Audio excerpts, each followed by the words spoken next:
Well, that's timing.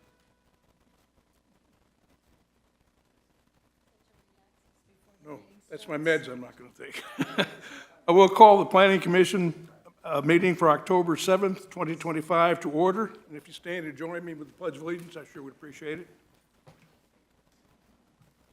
Pledge of Allegiance to the flag. Thank you. I'm ready to recite the Pledge of Allegiance. To the republic. One nation, under God, indivisible, with liberty and justice for all.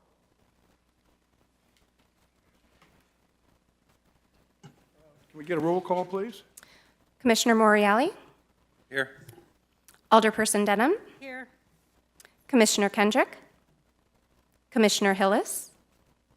Chairperson Groman? Here. Vice Chairperson Dieger? Commissioner Ong? Here. Commissioner Seitz? Here. Commissioner Frederickson? Here.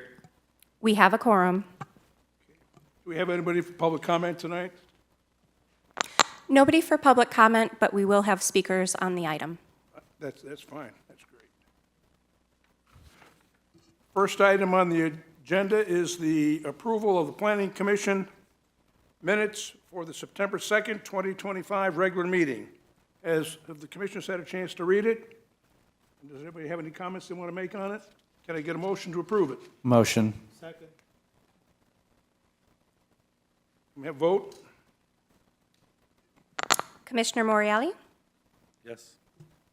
Alderperson Denham? Yes. Chairperson Groman? Yes. Commissioner Ong? Yes. Commissioner Seitz? Yes. Commissioner Frederickson? Yes.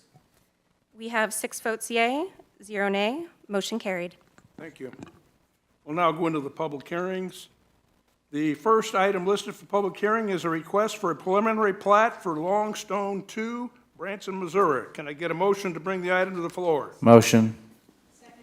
Okay, that worked out good. Now, we'll now open the public hearing for this item. Would staff like to provide some information? Yes, please.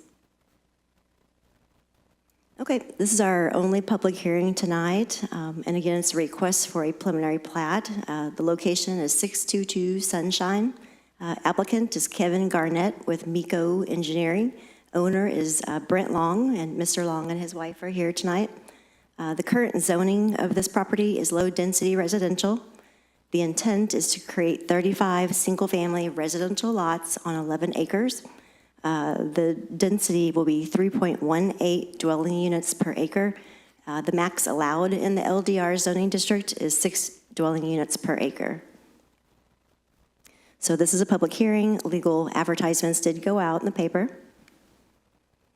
Here's a series of maps. So this shows you an aerial of location. It's west of Highway 65, south of 76 Country Boulevard, just south of First Baptist Church and Our Lady of the Lake Church. As you can see, it's a wooded vacant lot. Got some orthometric views to the north and the east, south and the west. So as we mentioned, current zoning, LDR. Existing condition is undeveloped wooded. It's surrounded by low-density residential to the north, south, east, and west.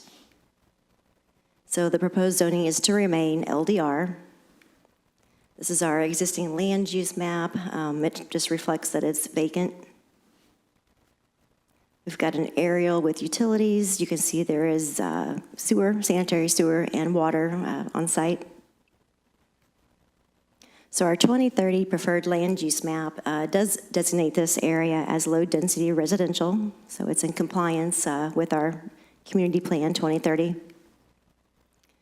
So in Article 2, Section 94-8, we cover subdivisions, and we have criteria for consideration for review and approval for plats for the major subdivisions. We have 11 of this criteria.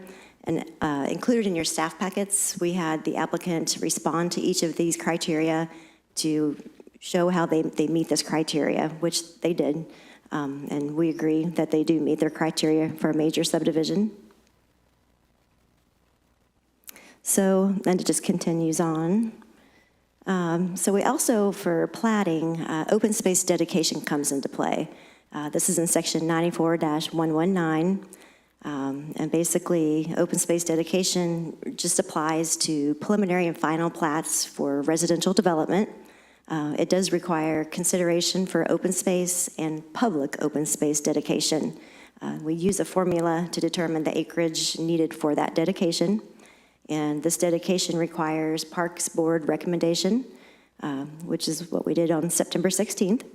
But prior to going to the Park Board, our park staff did assess this property by conducting field visits. They looked at sidewalk connections, they cross-referenced greenway, bike trails maps, things like that.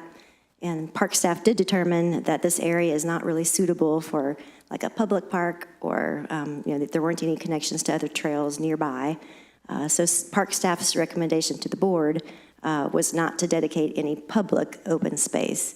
And it's a big difference between private and public, because public, it gets deeded to the city, and then it's our responsibility for maintenance there on out.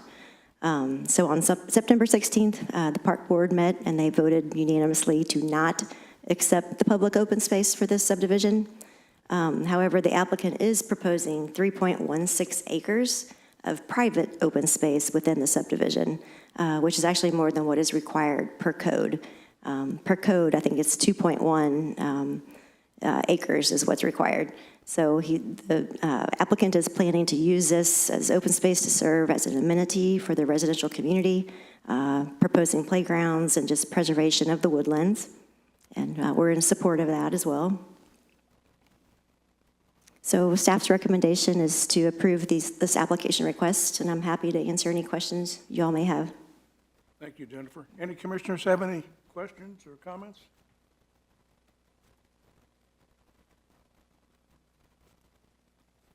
Now's the time for members of the public to comment if they'd like. If you'd like to comment, please come up to the microphone, and if you give us your name and address, we'd appreciate it. There's a 5-minute limit.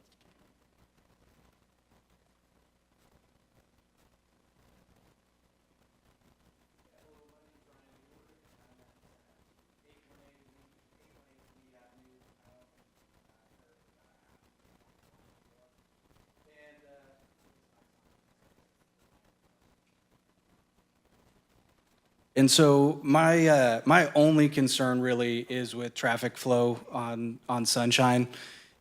That road in general is just a disaster with how fast people come through there. So I have 4 young children. There's another neighbor that just has 3 young children that just moved in. The dead end signs do nothing for Lee Avenue. I'm not against this development whatsoever. I would just ask the city to review what they could do to reduce the speed of traffic that's coming down Sunshine, and perhaps move one of the dead end signs that's on Lee a little closer to the corner, because right now it's far down and people don't see it until they've already gone down Lee, and this is only going to add to the traffic load there that's already a little bit of a mess. So again, I would just ask the city to maybe add the speed humps like what is on Cliff Drive to somewhere on Sunshine. I'm not exactly, I'm not an expert on traffic patterns or anything, but if we have them there, I think it makes sense to also have them on that road, because people just use it constantly as a cut through, just like they use Cliff Drive as a cut through. Could you state your name and address again for the record, please? Yeah, absolutely. Ryan Muir, 818 Lee Avenue. Thank you, sir. Anybody else? Commissioners have any of the commissioners have anything else they want to say? Hearing none, I'll close the public hearing and entertain a motion to approve the request for a preliminary plat for Longstone 2 in Branson, Missouri. Motion. Second, do I have a second? Okay. We have a vote? Commissioner Moriali? Yes. Alderperson Denham? Yes. Chairperson Groman? Yes. Commissioner Ong? Yes. Commissioner Seitz? Yes. Commissioner Frederickson? Yes. We have 6 votes yea, 0 nay. Motion carried. Thank you. I'd like to point out that the preliminary plat for this Longstone 2 will be heard at the October 14th, 2025 Board of Aldermen meeting, so just want that on the record. Staff have any reports? want to make? I do, thank you. Just an update on the Elevate project. So they are kind of pursuing a different direction. They're not going to go forward with the plan development as far as we know at this time. And they are also looking into an administrative process for platting rather than a major subdivision. So the likelihood of that coming back anytime soon to this commission is probably unlikely. Thank you. Any of the commissioners have a report they want to make? Mr. Chair? Yes, ma'am. Just before this goes to the October 14th Board of Aldermen meeting, if maybe we can have someone from engineering contact Mr. Mueller just to discuss this. Thank you. Anybody else? Yes, sir. Yeah, I just want to thank staff. I had made a comment last meeting about more communication and a little bit more information ahead of some of these things. That way we could have some more background on some of the items. We got an email within a week about some things that were going on, especially with Elevate. So I appreciate staff for increased communication and continuing to adapt to the needs of new members on some of these commissions. Anybody else? The next item on the agenda would be adjournment. Our next meeting is scheduled for Tuesday, November 4th, 2025 at 6 p.m. in the council chamber. I'll now entertain a motion to adjourn. Second. Boy, that was quick. Okay. Madam Secretary, could you perform a roll call, please? Absolutely. I don't know if I can do it that fast. Commissioner Morreale? Yes. Alderperson Denham? Yes. Yes. Chairperson Groman? Commissioner Ong? Yes. Commissioner Seitz? Yes. Commissioner Frederickson? Sure. Yes. Yeah. Okay. The result of the vote is 6 votes yea, 0 nay. Motion carried at 6:12 p.m. Meeting adjourned. Thank you, everybody. Appreciate it.